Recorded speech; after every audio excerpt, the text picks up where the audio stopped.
மத அடிப்படையிலான விழாக்களை அரசின் சார்பில் நடத்துவது தவிர்க்கப்பட வேண்டும் என்று மார்க்சிஸ்ட் கம்யூனிஸ்ட் கட்சியின் மாநில செயலாளர் கே பாலகிருஷ்ணன் வலியுறுத்தியுள்ளார். பழனியில் முத்தமிழ் முருகன் மாநாடு நடைபெற்று வரக்கூடிய நிலையில் மதத்திலிருந்து அரசு விலகி நிற்க வேண்டும் என்பதே மதச்சார்பின்மை கோட்பாட்டின் அடிப்படை என்று தனது எக்ஸ் பக்கத்தில் கே பாலகிருஷ்ணன் சுட்டிக்காட்டியுள்ளார்.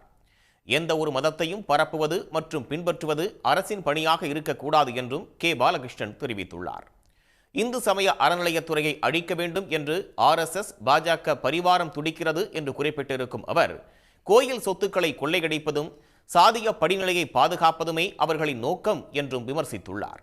RSS பாஜகவின் நோக்கத்தை முறியடிக்கும் நோக்கில் இந்து சமய அறநிலையத்துறை பணிகளை மேற்கொள்வது நல்லது என்று குறிப்பிட்டிருக்கும் கே பாலகிருஷ்ணன், மத அடிப்படையிலான விழாக்களை அரசின் சார்பில் நடத்துவது தவிர்க்கப்பட வேண்டும் என்று வலியுறுத்தியுள்ளார். மத நல்லிணக்கம், மக்கள் ஒற்றுமை பாதுகாக்கப்பட வேண்டும் என்றும் கே பாலகிருஷ்ணன் கேட்டுக்கொண்டுள்ளார். உடனுக்குடன் செய்திகளை தெரிந்து கொள்ள சன் நியூஸ் பெல் ஐகானை கிளிக் பண்ணுங்க.